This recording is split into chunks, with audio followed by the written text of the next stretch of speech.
Hello दोस्तों, आप सभी का फिर से आपके अपने YouTube चैनल जनरल नॉलेज में स्वागत है। नॉलेज ऐसा जो आप सभी का काम आए। यह वीडियो सामान्य ज्ञान अध्याय 3 भारतीय अर्थव्यवस्था का पार्ट 1 है। तो चलिए दोस्तों आगे बढ़ते हैं हम फटाफट जीके के साथ। हमारा पहला प्रश्न है किस राज्य में महिला साक्षरता दर सबसे अधिक है?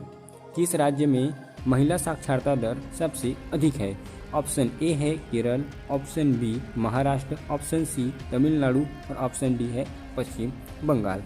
दोस्तों हो सकता है आपको आंसर पहले से पता हो, तो आंसर को कमेंट में ज़रूर बताएं ताकि यह मैं लास्ट में एनालाइज कर सकूं कि हमारे कितने भाई और बहन ने हमारे कितने प्रश्नों का हमें सही उत्तर दिया है। तो इसका सही उत्तर है दोस्तों ऑप्शन ए केरल। केरल राज्य में महिला साक्षरता दर सबसे अधिक है, जो कि 2000 गणना के अनुसार 92.07% है। वहीं हम सबसे कम साक्षरता दर वाले राज्य की बात करें तो बिहार जो है सबसे कम साक्षरता दर वाले राज्य है, जो कि है 51.50%। आगे बढ़ते हैं दोस्तों हमारे दूसरे प्रश्न की ओर। हमारा दूसरा प्रश्न है कौन सी पंचवर्षीय योजना केवल 4 वर्ष की थी? कौन सी पंचवर्षीय योजना केवल 4 वर्ष की थी? ऑप्शन ए दिया है दोस्तों तीसरी, ऑप्शन बी चौथी, ऑप्शन सी पांचवी और ऑप्शन डी 7वीं पंचवर्षीय योजना। तो दोस्तों इसका सही उत्तर है ऑप्शन सी पांचवी पंचवर्षीय योजना केवल 4 वर्ष की थी। दोस्तों हमारा नेक्स्ट प्रश्न है भारत में पहली पंचवर्षीय योजना कब शुरू की गई थी? भारत में पहली पंचवर्षीय योजना कब शुरू की गई थी? ऑप्शन ए दिया है 1 अप्रैल 1951, ऑप्शन बी दिया है 1 मई 1951, ऑप्शन सी दिया है 1 जून 1952 और ऑप्शन डी दिया है 1 जून 1953 को। तो दोस्तों इसका सही उत्तर है ऑप्शन ए 1 अप्रैल 1951 को। भारत में पहली पंचवर्षीय योजना 1 अप्रैल 1951 को शुरू की गई थी, जिसे हमारे देश के प्रथम प्रधानमंत्री जवाहरलाल नेहरू जी ने भारत की संसद को पहली पंचवर्षीय योजना प्रस्तुत की थी। दोस्तों बढ़ते नेक्स्ट प्रश्न की ओर। हमारा नेक्स्ट प्रश्न है आर्थिक विकास की दृष्टि से भारत है विकसित राज्य, ऑप्शन बी विकासशील राज्य, ऑप्शन सी अविकसित राज्य और ऑप्शन डी है अर्ध विकसित राज्य। तो दोस्तों इसका सही उत्तर जाता है ऑप्शन बी के साथ, ऑप्शन बी विकासशील राज्य। आर्थिक विकास की दृष्टि से भारत विकासशील राष्ट्र है। दोस्तों बढ़ते हैं नेक्स्ट प्रश्न की ओर। नेक्स्ट प्रश्न है भारत का सबसे बड़ा व्यापारिक साझेदार देश कौन सा है? भारत का सबसे बड़ा व्यापारिक साझेदार कौन सा देश है? ऑप्शन ए दिया दोस्तों America, option B UK, option C Germany और ऑप्शन डी इटली। तो दोस्तों इसका सही उत्तर जाता है ऑप्शन ए के साथ, option A America. America Bharat का सबसे बड़ा व्यापारिक साझेदार देश है। दोस्तों बढ़ते नेक्स्ट प्रश्न की ओर। हमारा नेक्स्ट प्रश्न है निम्नलिखित में से केंद्र सरकार द्वारा लगाया गया कर है? निम्नलिखित में से केंद्र सरकार द्वारा लगाया गया कर है। ऑप्शन ए दिया है सीमा शुल्क, ऑप्शन बी आयकर, ऑप्शन सी निगम कर और ऑप्शन डी दिया दोस्तों ये सभी। तो दोस्तों इसका उत्तर जाता है ऑप्शन डी के साथ, ऑप्शन डी ये सभी। सीमा शुल्क, आयकर और निगम कर ये सभी केंद्र सरकार द्वारा लगाया गया कर है। दोस्तों तो आगे बढ़ते हैं हमारे 7वें प्रश्न की ओर। हमारा 7वां प्रश्न है निम्नलिखित में से प्रत्यक्ष कर है? निम्नलिखित में से प्रत्यक्ष कर कौन सा है? ऑप्शन ए आयकर, ऑप्शन बी संपत्ति कर, ऑप्शन डी उपहार कर और ऑप्शन सी उपहार कर और ऑप्शन डी है दोस्तों ये सभी। तो दोस्तों इसका भी उत्तर जाता है ऑप्शन डी के साथ, ऑप्शन डी ये सभी। आयकर, संपत्ति कर, उपहार कर, प्रत्यक्ष कर हैं। दोस्तों बढ़ते हैं नेक्स्ट प्रश्न की ओर। हमारा नेक्स्ट प्रश्न है भारत का केंद्रीय बैंक है। भारत का केंद्रीय बैंक कौन सा है? ऑप्शन ए दिया है State Bank of India, option B दिया है सेंट्रल बैंक ऑफ इंडिया और ऑप्शन सी दिया है ICICI बैंक और ऑप्शन डी दिया दोस्तों रिजर्व बैंक ऑफ इंडिया। तो दोस्तों इसका सही उत्तर जाता है ऑप्शन डी के साथ, option D reserve bank of India Bharat का केंद्रीय बैंक है। तो दोस्तों बढ़ते हैं हमारे 9वें प्रश्न की ओर। हमारा 9वां प्रश्न है भारतीय रिजर्व बैंक की स्थापना कब की गई थी? भारतीय रिजर्व बैंक की स्थापना कब की गई थी? ऑप्शन ए दिया है 1 मार्च 1934, ऑप्शन बी 1 अप्रैल 1935 और ऑप्शन सी 16 अगस्त 1947 और ऑप्शन डी दिया दोस्तों 26 जनवरी 1950 को। तो दोस्तों इसका उत्तर जाता है ऑप्शन बी के साथ। ऑप्शन बी 1 अप्रैल 1935 को। भारतीय रिजर्व बैंक की स्थापना 1 अप्रैल 1935 को की गई थी। तो आगे बढ़ते हैं हमारे 10वें प्रश्न की ओर। हमारा 10वां प्रश्न है, 1 रुपये के नोट पर किसके हस्ताक्षर होते हैं? 1 रुपये के नोट पर किसके हस्ताक्षर होते हैं? ऑप्शन ए वित्त मंत्री भारत सरकार, ऑप्शन बी गवर्नर भारतीय रिजर्व बैंक, ऑप्शन सी वाणिज्य मंत्री भारत सरकार और ऑप्शन डी वित्त सचिव भारत सरकार। तो दोस्तों इसका उत्तर जाता है ऑप्शन डी के साथ। ऑप्शन डी वित्त सचिव भारत सरकार। 1 रुपये के नोट पर वित्त सचिव भारत सरकार का हस्ताक्षर होता है। दोस्तों आगे बढ़ते हैं हमारे 11वें प्रश्न की ओर। हमारा 11वां प्रश्न है, 10 रुपये या उससे ऊपर के नोट पर किसके हस्ताक्षर होते हैं? दोस्तों 10 रुपये या उससे ऊपर के नोट पर किसके हस्ताक्षर होते हैं? ऑप्शन ए दिया है वित्त मंत्री, ऑप्शन बी दिया है वाणिज्य मंत्री, ऑप्शन सी गवर्नर भारतीय रिजर्व बैंक और ऑप्शन डी दिया दोस्तों प्रधानमंत्री। तो दोस्तों इसका सही उत्तर जाता है ऑप्शन सी के साथ। ऑप्शन सी गवर्नर भारतीय रिजर्व बैंक। 10 रुपये या 10 से उसके ऊपर वाले नोट पर भारतीय रिजर्व गवर्नर का साइन होता है। गवर्नर भारतीय रिजर्व बैंक का हस्ताक्षर होता है। दोस्तों बढ़ते हैं हमारे 12वें प्रश्न की ओर। 12वां प्रश्न है, नाबार्ड की स्थापना कब की गई थी? नाबार्ड की स्थापना कब की गई थी? Option A 1980, option B 1981, option C 1982 और ऑप्शन डी है 1983 को। तो दोस्तों इसका उत्तर जाता है ऑप्शन सी के साथ। ऑप्शन सी 1982 को। दोस्तों यहाँ पर बता दूं, नाबार्ड एक राष्ट्रीय कृषि और ग्रामीण विकास बैंक का नाम है, जिसे 1982 में स्थापना की गई थी।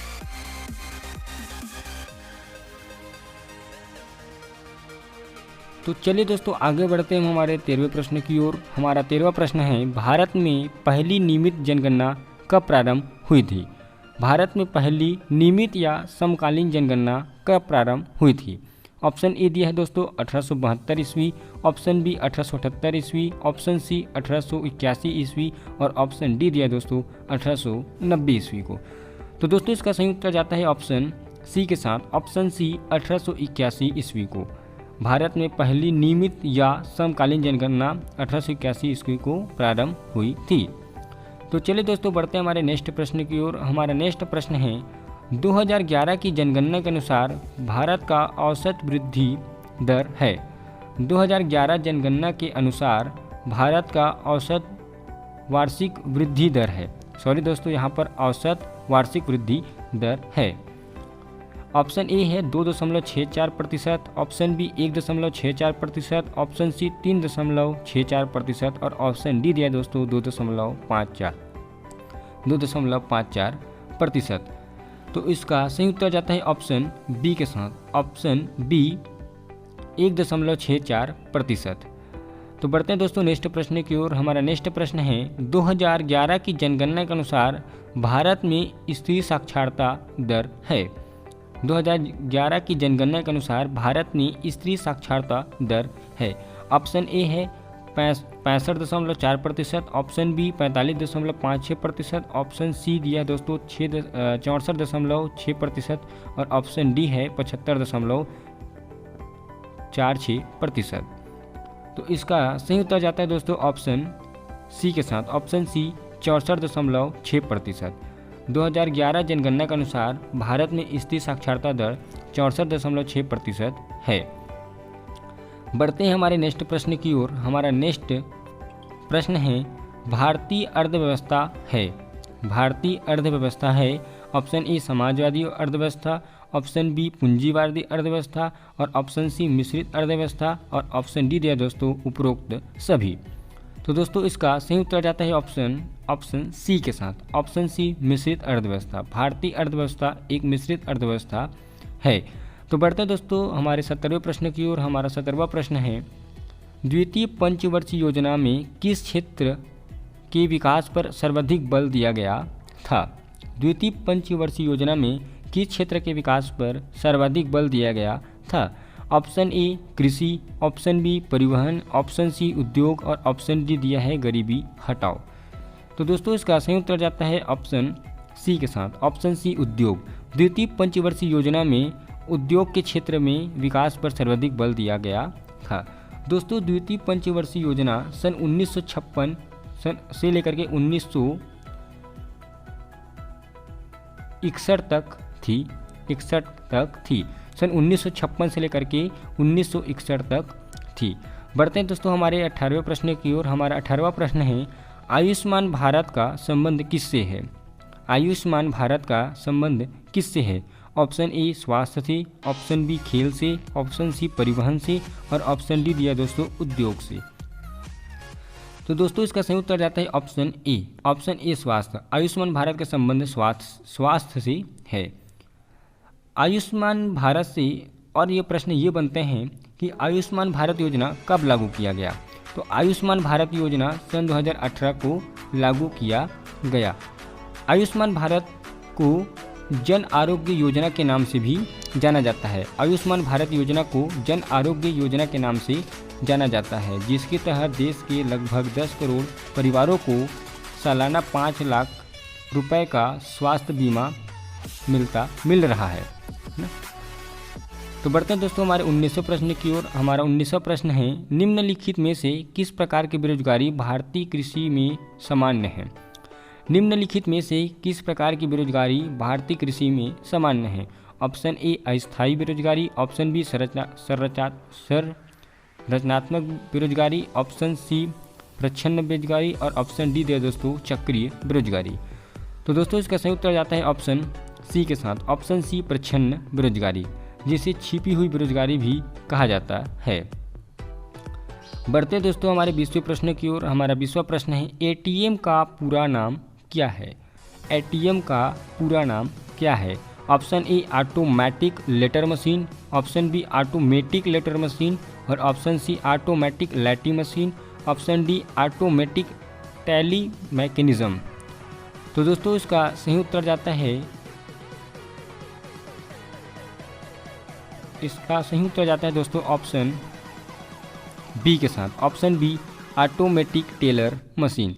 एटीएम का पूरा नाम ऑटोमेटिक टेलर मशीन है। बढ़ते हैं दोस्तों हमारे 21वें प्रश्न की ओर। हमारा 21वां प्रश्न है, अब तक भारतीय रुपए का कितनी बार अवमूल्यन किया जा चुका है? अब तक भारतीय रुपए का कितनी बार अवमूल्यन किया जा चुका है? ऑप्शन ए दोस्तों 1 बार, ऑप्शन बी 2 बार, ऑप्शन सी 3 बार और ऑप्शन डी दिया दोस्तों 4 बार। तो दोस्तों इसका सही उत्तर जाता है ऑप्शन सी के साथ, ऑप्शन सी 3 बार। अब तक भारतीय रुपए का 3 बार अवमूल्यन किया जा चुका है, जो कि है 1949, 1966 और 1991 सन को किया गया था। बढ़ते हैं दोस्तों हमारे 22वें प्रश्न की ओर। हमारा 22वां प्रश्न है, कागजी मुद्रा जारी करने वाला पहला देश कौन सा है? कागजी मुद्रा जारी करने वाला पहला देश कौन सा है? ऑप्शन ए है रूस, option B America, option C Bharat और ऑप्शन डी दिया दोस्तों चीन। तो दोस्तों इसका सही उत्तर जाता है ऑप्शन डी के साथ, ऑप्शन डी चीन। चीन कागजी मुद्रा जारी करने वाला पहला देश है। बढ़ते हैं दोस्तों हमारे 23वें प्रश्न की ओर। हमारा 23वां प्रश्न है, भारत का वित्तीय वर्ष प्रारंभ होता है? भारत का वित्तीय वर्ष प्रारंभ होता है। ऑप्शन ए 1 जनवरी, ऑप्शन बी 28 फरवरी और ऑप्शन सी 1 मार्च और ऑप्शन डी है दोस्तों 1 अप्रैल को। तो दोस्तों इसका सही उत्तर जाता है ऑप्शन डी के साथ, ऑप्शन डी 1 अप्रैल को। भारत का वित्तीय वर्ष 1 अप्रैल को प्रारंभ होता है। आगे बढ़ते दोस्तों हमारे नेक्स्ट प्रश्न की ओर। हमारा नेक्स्ट प्रश्न है, भारत का विधिग्राम मुद्रा है? भारत का विधिग्राम मुद्रा है। Option A euro, option B dollar, option C रुपया और ऑप्शन डी है दोस्तों पाउंड स्टर्लिंग। तो दोस्तों इसका सही उत्तर जाता है ऑप्शन सी के साथ, ऑप्शन सी रुपया। भारत का विधिग्राम मुद्रा रुपया है। बढ़ते हैं दोस्तों हमारे 25वें प्रश्न की ओर। हमारा 25वां प्रश्न है, भारत में प्रथम ग्रामीण बैंक की स्थापना कब की गई थी? भारत में प्रथम ग्रामीण बैंक की स्थापना कब की गई थी? ऑप्शन ए 19 नवंबर 1970, ऑप्शन बी 2 अक्टूबर 1975, ऑप्शन सी 21 मई 1972 और ऑप्शन डी दिया दोस्तों 14 नवंबर 1997 को। तो दोस्तों इसका सही उत्तर जाता है ऑप्शन डी के साथ। ऑप्शन डी 14 नवंबर 1997 को भारतीय ग्रामीण बैंक की स्थापना की गई थी। उम्मीद करता हूँ दोस्तों आपको वीडियो अच्छा लगा होगा। अगर वीडियो अच्छा लगा तो वीडियो को लाइक व चैनल को सब्सक्राइब बिल्कुल करिए। तो मिलते हैं दोस्तों हमारे नेक्स्ट वीडियो के साथ। धन्यवाद।